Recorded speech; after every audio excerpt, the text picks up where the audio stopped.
Good morning, card community. This is RJ. It is Sunday, so it is time for the Sunday Trivia Recap.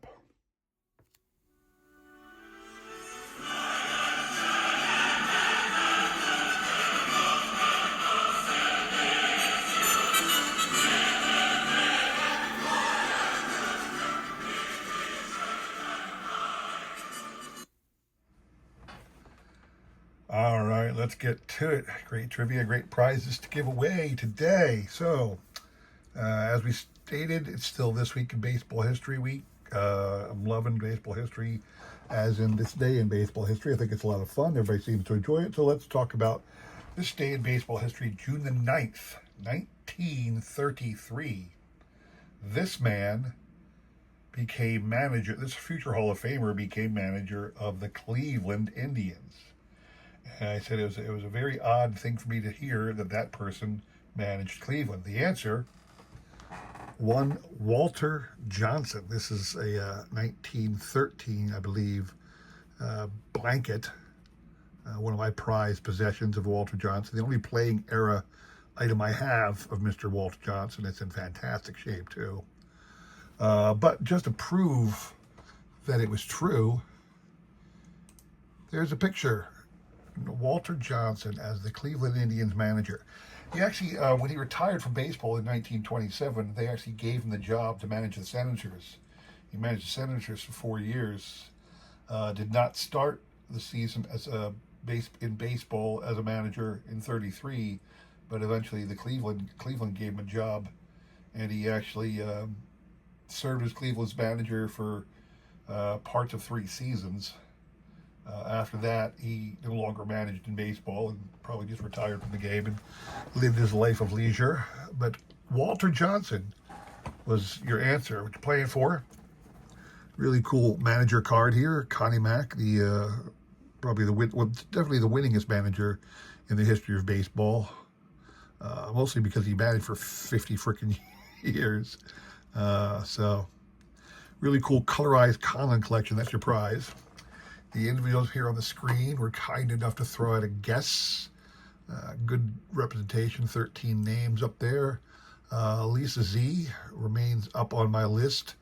Lisa was a great, long-time supporter of my channel and pretty much everybody's channel in the baseball card community, who passed away very early in January this year, but I'm going to leave her name up there the entire calendar. That's my homage, this calendar year. That is my homage to her. But again, these individuals up here were kind of thrown a guess. We will shuffle and spin. You must hit 3 times on my channel to win. I do that for 2 reasons. One is because so few people enter that I can spin 3 and pick a winner. The secondly is because I always hated it when you spun once and that was it. You have 1 shot and that was the end of it. But I understand that when you have a bunch of people in a contest, you have to do it that way. Luckily for me, no one cares about my channel, so I can do it the way I want to do it, and I so choose. So he will spin. Good luck to everybody on this one. A little loud, isn't it? Don't need that loud. So, yeah, it's interesting things. I got a really cool item to show on Monday. Something it's a very vintage piece. I'm going to turn that down a little bit more. A very vintage kind of a piece, something I've known about for a long time. I've seen advertisements, I've seen auction catalog pictures of it, I've seen it in books, and it's just one of those things where I don't know why it came up on my eBay search, but it did. And it just made me go, yeah, I think I'm gonna pull the plug on it now. I think I'm gonna spend the money and get this really, really cool item. This really, really cool vintage item, you know. So I did. I pulled the trigger and picked up. I'll show that on Monday. Other than that, you know, nothing crazy.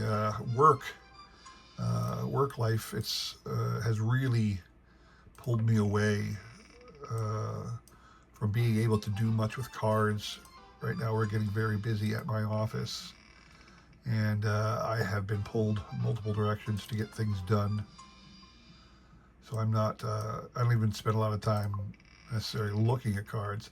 I shouldn't say that. That's never true. We always take time to look at our cards, don't we? And I did pick up a couple new cards. I mean, I do have a PSA registry. The PSA order is out right now to get graded, but I picked up a couple more cards for one of my other PSA set registries. I'm wrapping up a couple of them. Wrapped up one this year. We'll be wrapping up another one as soon as that PSA order gets back. And I have 2 or 3 others that I'm working on. I've geared up to start a new PSA set registry run. Don't want to tell you anything about that until I get my first cards back. I put a couple cards into the PSA order that are representative of this new run of cards, so we'll see where that takes us. Trying to see if anybody has hit 3 yet. Nope, not yet. So we'll keep going. Not a lot of crazy things going on in my card world in general.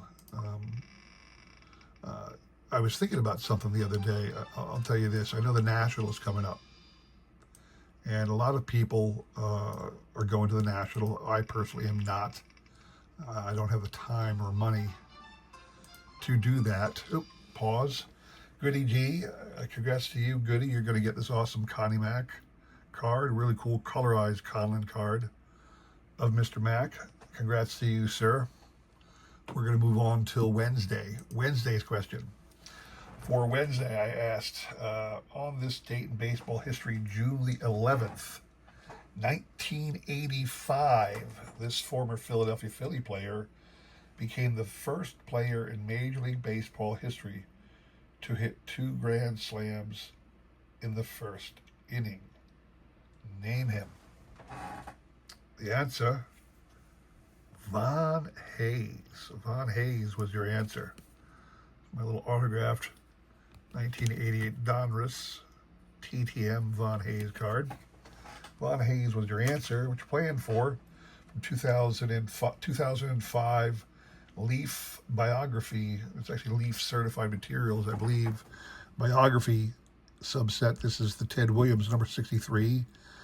They honored Ted with several cards detailing some of his early home runs. This one was number 63. That's what you're playing for. Individual up here on the screen. We're kind enough to throw out a guess. Good response to this one. Ended up being 16 people. Goody, you are out. You can only win once a week on my channel. Everybody else is still in. So we will shuffle once and spin. Good luck to everybody on this one. So like I said, yeah, I'm not going to the National. I mean, a lot of people are. And it's funny how I've heard a lot of people say, you know, one of the main reasons they go to the National is for the YouTube gathering. And I was thinking about that because last year I went to the National, but I did not go to the card show at all. In fact, I drove out on Thursday night, the night of the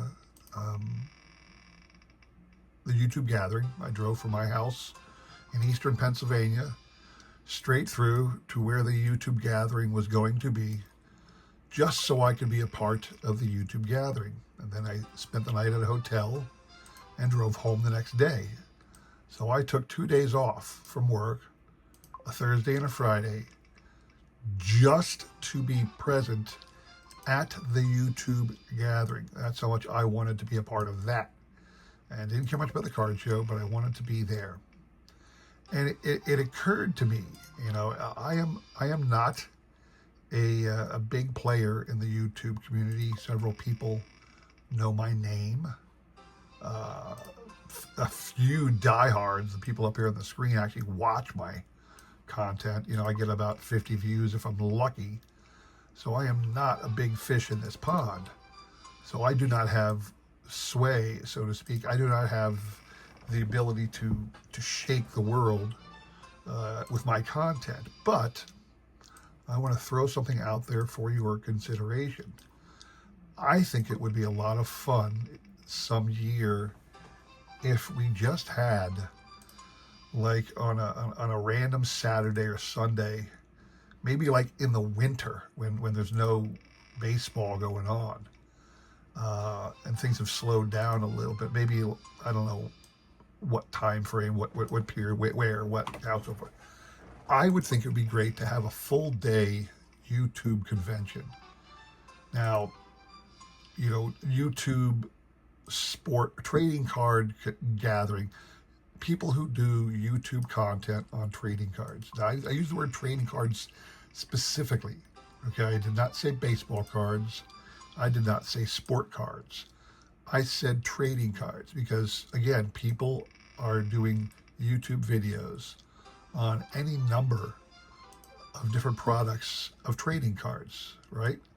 So why should this concept be limited just to baseball cards per se? But a YouTube gathering, pause. Robert Springs, congrats to you, Robert. You'll be getting this awesome Ted Williams card. Congrats to you. Moving on to Friday's question, really cool one. It's fun to look up the fact of this.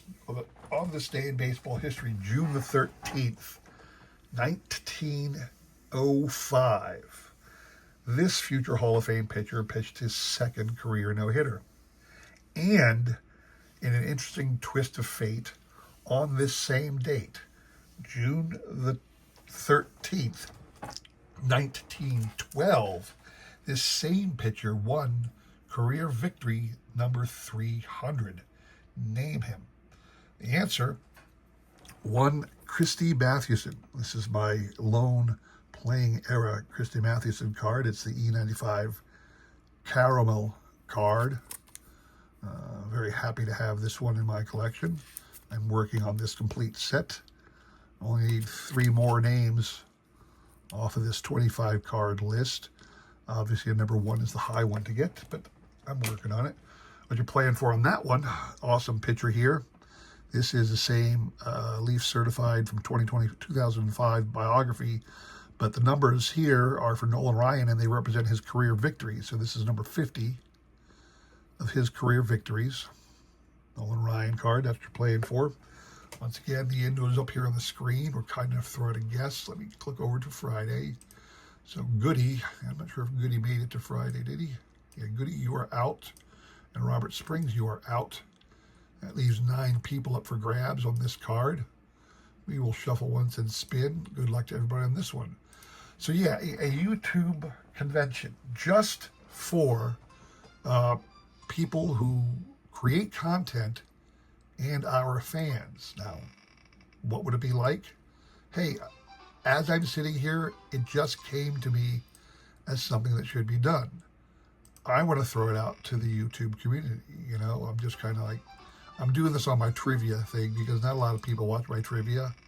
And if it takes legs, it takes legs. That's what'll tell me a lot of people are interested in it. If all of a sudden there's a whole bunch of people who are spreading the word, hey, did you hear what RJ said? Well, I'll find out that way. But some of the things I could think about was, just like everything, a get together, meet and greet kind of thing, but also live stream a couple things. Like have some kind of like Hobbypalooza.